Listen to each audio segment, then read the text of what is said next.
Guys, welcome to mister Viswa car care. நான் உங்கள் விஸ்வநாதன்.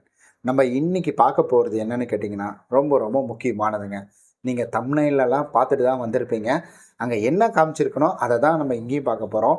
அதாவது கார் ஓட்டக்குள்ள நம்ம காரில் டேஷ் கேமரா இருக்கிறது எவ்வளவு நல்லது அப்படின்றத நீங்களே பார்த்துக்கோங்க. ஸோ இதில் நான் கிளியராக சொல்லியிருப்பேன். நான் நிறைய இன்சிடெண்ட்டுகள் அப்படின்றது நடந்தது. அதனுடைய ரியல் ஃபுட்டேஜ் அப்படின்றதும் இருக்கும். இப்போ நான் என்ன பண்ண போகிறேன்னா, நீங்கள் சைடில் உங்களுக்கு ஒரு பிக்சர் வரும். நீங்கள் அதை பாருங்கள். நான் ஆக்சுவலி சவுண்ட் மூவிட்டில் தான் இருக்கும். ஏன்னா இது பின்னாடி நாங்கள் பாட்டு கேட்டுக்கிட்டே இருந்தோமா, அதெல்லாம் இதில் வந்துருச்சுன்னா அது ஒரு தலைவலி ஆகிடும். இப்போ நம்ம என்னென்னா, முன்னாடி நமக்கு ஒரு வண்டி போயிட்டுருக்கு, நீங்கள் பார்த்துட்ருப்பீங்கன்னு நினைக்கிறேன். அதுக்கு பக்கத்துலேயே பார்த்தீங்கன்னா ஒரு கப்பிள் போயிட்டுருக்காங்க. அதாவது பஸ்ஸு போயிட்டுருக்குது. அதுக்கு பக்கத்தில் ஒரு கப்பிள், அவர் பார்த்துட்டாரு பாருங்க. பார்த்துட்டு எப்படி வராரு பார்த்தீங்களா? ஸோ அப்படியே இண்டிகேட்டர் போட்டுட்டேன், என் வேலை முடிஞ்சிருச்சு அப்படின்றதுக்காக டக்குன்னு நம்மளை பார்த்துட்டு அந்த இடத்துக்குள்ளே வராரு. ஸோ இந்த மாதிரிலாம் நீங்கள் கவனமாக இருக்கணும். இப்போ டேஷ் கேமரா இல்லை அப்படின்ற பட்சத்தில் ஒரு வேளை அவங்களை நீங்கள் இடிச்சிட்டிங்கன்னா கண்டிப்பாக உங்கள் மேலே தான் தப்பு அப்படின்றது சொல்லுவாங்க. அதனால் கவனமாக இருங்க. என்னதான் நம்ம ரூல்ஸ் அண்ட் ரெகுலேஷனை ஃபாலோ பண்ணி போனாலும் ஆப்போசிட்டில் வர்றவங்களையும் நம்ம நோட் பண்ணணும். ஆப்போசிட்டில் வர்றவங்க அதை ஃபாலோ பண்ணாமல் வந்துட்டாங்க அப்படின்ற பட்சத்தில் ஸோ கண்டிப்பாக உங்களுக்கு அது ஒரு தலைவலியாக முடிஞ்சிடும். ஏன்னா இவர் ஜஸ்ட்டு ஓரமாக நின்றுட்டு, அதாவது அந்த கோட்டுக்குள்ளே தான் ஃபஸ்ட்டு போகிறாரு. கரெக்டாக தான் அவருடைய ரூல்ஸை ஃபாலோ பண்ணி போயிட்டுருக்காரு. ஆனால் போக போக போக அந்த பஸ்ஸு இண்டிகேட்டர் போடவும் இவர் என்ன பண்ணுறாருன்னா ரைட் ஏற ஆரம்பிச்சிட்டாரு. அப்போ ரைட் ஏறினா ரைட் லைனில் வந்துட்டு இருக்கக்கூடிய வண்டி எப்படி வரும்? ஸோ அது ஒன்று. அதனால் தயவு செய்து நீங்கள் அதை பார்த்துக்கோங்க. யாரெல்லாம் குறுக்க வராங்க அப்படின்றதெல்லாம் பார்த்துட்டு அதுக்கப்புறமா போங்க.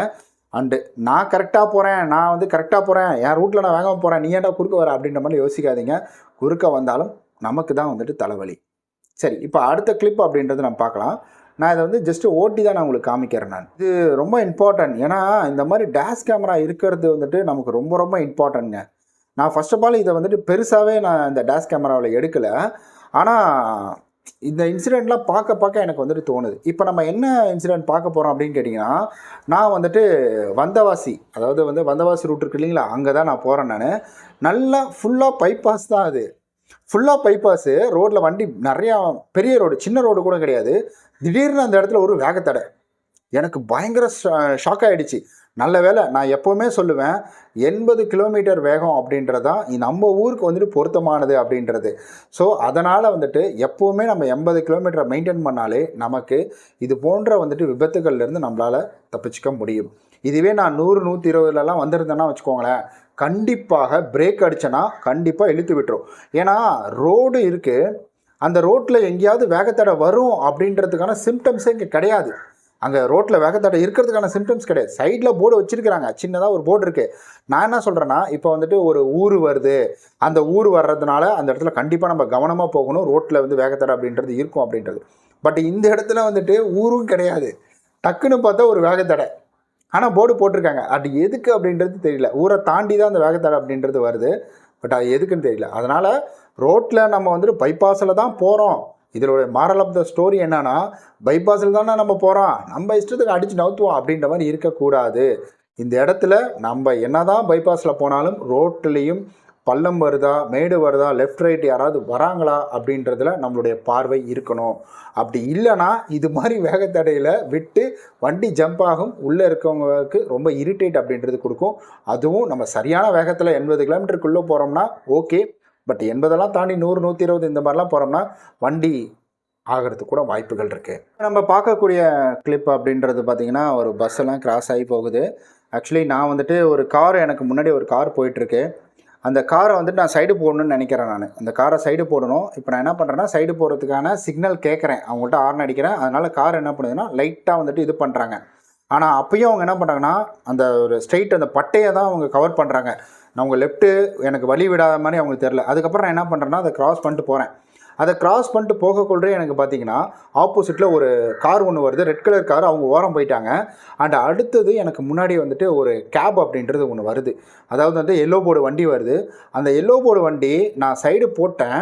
பட் என் மேலே மிஸ்டேக் தான். அந்த சைடு அப்படின்றது நான் இது பண்ணியிருக்கணும். பட் நம்ம லைட்டை டிம் பண்ணி காட்டக்குள்ள கண்டிப்பாக அவங்க இடம் கொடுக்கணும். பட் அந்த இடமே கொடுக்காம அவங்க என்ன பண்ணுறாங்கன்னா, ஸ்ட்ரெயிட்டாக அதே ரோடு, என் ரூட்டில் நான் கரெக்டாக வரேன், நீ போட அப்படின்ற மாதிரி வந்தாங்க. ஸோ இந்த இடத்துல நான் கற்றுக்கிட்டது என்னென்னா, கண்டிப்பாக நமக்கு சைடு போடணும். அந்த சைடில் எந்த வண்டியும் இல்லைன்னா மட்டும்தான் நம்ம அதில் சைடை போடணும் அப்படின்றத நான் புரிஞ்சுக்கிட்டேன். நான் அவங்கள தப்பு சொல்ல முடியாது. ஆனால் இந்த ஒரு சின்ன அட்ஜஸ்ட்மெண்ட் அப்படின்றது டிரைவர்ஸ்குள்ளே இருக்கணும். கார் டிரைவராக இருந்தாலும் சரி, பைக் டிரைவராக இருந்தாலும் சரி, நீங்கள் லாரி எது வேணால் இருந்துட்டு இருந்தாலும் சரி, ஆனால் இந்த ஒரு அட்ஜஸ்ட்மெண்ட் இருக்கணும். ஏன்னா 2 பேருக்குமே அது ஆபத்து அப்படின்றது தான். நான் அந்த இடத்துல ஒரு ஆரன் கொடுத்துட்டு போகிறேன். இந்த ஆட்டோ டக்குன்னு வந்துட்டு பார்த்தீங்கன்னா டக்குன்னு வரல. ஸோ அந்த லைன் வந்து கொஞ்சம் கொஞ்சம் கொஞ்சமாக வந்துட்டு வராங்க. அப்போ நான் என்ன பண்ணேன், அந்த கேப்பை ஃபில் பண்ணுறதுக்காக நான் ஏறி ஆகணும். இல்லைன்னா ஆட்டோவில் வந்துட்டு நம்ம லைட்டாக வந்து பட்டுரும். அதனால் நான் என்ன செஞ்சேன்னா, அந்த கேப்பை ஃபில் பண்ணுறது கரெக்டாக லைட்டை டிம் பண்ணி காட்டுறேன், ஆரன் அடிக்கிறேன், வரல. ஸோ இந்த மாதிரி வந்துட்டு ரிஸ்க் எடுக்காதீங்க. ஸோ இது கண்டிப்பாக நமக்கு ஒரு ஆபத்து அப்படின்றது இருக்கும். இனி இந்த ரிஸ்க்கெல்லாம் நான் எடுக்க மாட்டேன். இது இந்த பக்கமே நான் போக மாட்டேன். சைடு போடுறதுன்னா வண்டி வந்துட்டு ஸ்ட்ரெயிட் ரோடுன்னு மட்டும்தான். இப்போயே நான் எப்போவுமே சரிங்க, மேப்பில் நான் பார்ப்பேன்.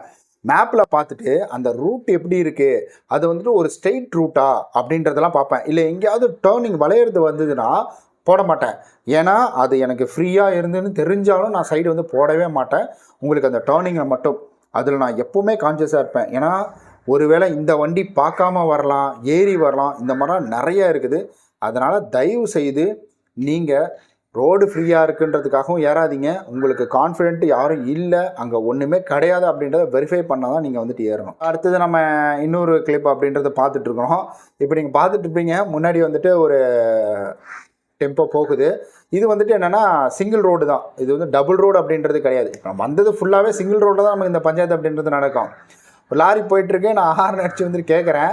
அவங்க விட்டுட்டாங்க. அவங்க என்ன பண்ணுறாங்கன்னா, டிராக்டரை சைடு போகிறதுக்காக போகிறாங்க. நானும் அந்த டிராக்டரை சைடு போகிறதுக்காக பின்னாடியே போகிறேன். டக்குன்னு ஒரு ஆப்போசிட்டில் ஒரு வண்டி பார்த்தீங்கன்னா வந்துட்டு லாரி வருது. எனக்கு பக்குன்னு ஆயிடுச்சு. ஐயோ, இந்த டிராக்டர் மட்டும் ஓரமாக போகலை, லைட்டாக ஒரு உரசிட்டு போயிருக்கோம். ஸோ இதெல்லாம் எனக்கு வந்துட்டு ஒரு அனுபவம். இப்போ நான் இந்த வீடியோ பண்ணுறதுக்கு காரணம் இவங்க மேலே தப்பு, இவங்க மேலே தப்பு, என் மேலே தப்பு, இதெல்லாம் கிடையாதுங்க. யார் மேலே தப்பாக இருந்தாலும் சரி, நம்ம வந்துட்டு இடிக்கிறது அப்படின்றது நடந்ததுன்னா கண்டிப்பாக 2 பேருக்கும் அந்த ஒரு சேதாரம் அப்படின்றது இருக்கும். அதனால் நான் இந்த வீடியோ, அதாவது மாரல் ஆஃப் த ஸ்டோரி, இந்த வீடியோவில் நான் வந்துட்டு இந்த ட்ராவலிங்கில் நான் கற்றுக்கிட்டது என்ன அப்படின்னு கேட்டிங்கன்னா, தேவையில்லாத சைடு எடுக்கக்கூடாது. அது ரொம்ப முக்கியம். அதுவும் வந்துட்டு நம்ம 1.2 லிட்டர் 4 சிலிண்டர் வண்டியில் சைடு எடுக்கவே கூடாது அப்படின்றது தெரிஞ்சுக்கிட்டேன். அண்ட் அதே போல் சைடு ஹார்ன் அடிச்சு அவங்க சைடு விட்டாலும் எனக்கு முன்னாடி வளைவு ஏதாவது வருதா, அவங்க முன்னாடி வேறு ஏதாவது வண்டி வருதா அப்படின்றத பார்க்கணும்.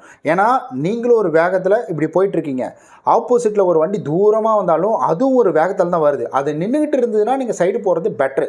பட் அந்த வண்டியும் வேகமாக வந்துட்டுருக்கு, வேகமாகவோ ஆல்ரெடி வந்துட்டு அது பொறுமையாகவும் வருது, ஆனால் மூவ் ஆகிட்டு தான் இருக்குது. அப்படி வந்துட்டு இருக்கக்குள்ள நீங்கள் ஒரு வண்டியை சைடு போகிறீங்க, அந்த வண்டியும் போயிட்டுருக்கு. இப்போ 3மே மூவிங்கில் இருக்கிறதுனால சீக்கிரமாக அது வந்துட்டு ரீச் பண்ணிக்கும்.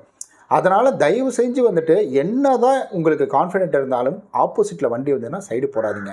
ஒரு ட்ராவலிங் டைம் அப்படின்றது நம்ம என்ஜாய் பண்ணுறதுக்காகவோ சம்திங் ஏதாவது ஒரு முக்கியமான விஷயத்துக்காகவோ போயிட்டுருக்கோம்.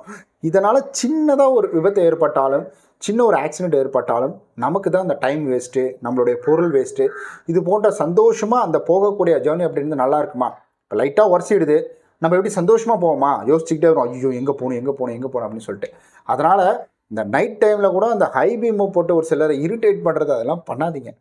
ஒரு சிலர்லாம் வேணும்னே அடித்து காட்டும், ஜிட்டு அடித்து காட்டுவாங்க. அந்த மாதிரியும் பண்ணாதீங்க.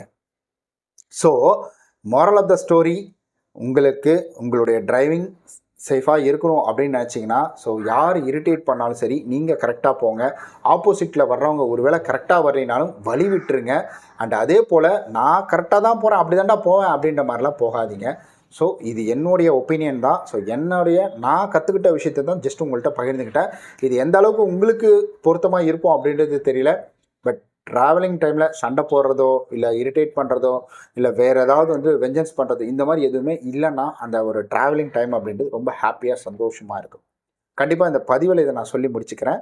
ஸோ ஃபிலாசபி, தத்துவம் அதெல்லாம் கிடையாது. எனக்கு கிடைச்ச அனுபவம் நான் உங்கள்கிட்ட பகிர்ந்துக்கிறேன், அவ்வளவுதான். பிடிச்சிருந்தா எடுத்துக்கோங்க, பிடிக்காட்டி ஸோ ஏன் பிடிக்கலன்னு கீழே கமெண்ட் பண்ணிக்கோங்க. நம்ம நாளைக்கு இது போல் வேறு ஒரு வீடியோ சந்திக்கலாம். அண்ட் கார் சம்மந்தப்பட்ட எக்கச்சக்கமான ரிலேட்டட் வீடியோஸ் போட்டிருக்கேன். அண்ட் அடுத்த வீடியோஸ் என்னென்னா கார் லோன் ஸ்கேமா அப்படின்றத பற்றி ஒரு வீடியோ அப்படின்றது உருவாக்கியிருக்கேன். அதை நீங்கள் மறக்காமல் நாளைக்கு போய் பாருங்கள். நம்ம நாளைக்கு இது போல் வேறு ஒரு பயனுள்ள வீடியோவில் சந்திக்கலாம். அதுவரை உங்களிடம் விடைபெறுவது உங்கள் விஸ்வநாதன். பாய்.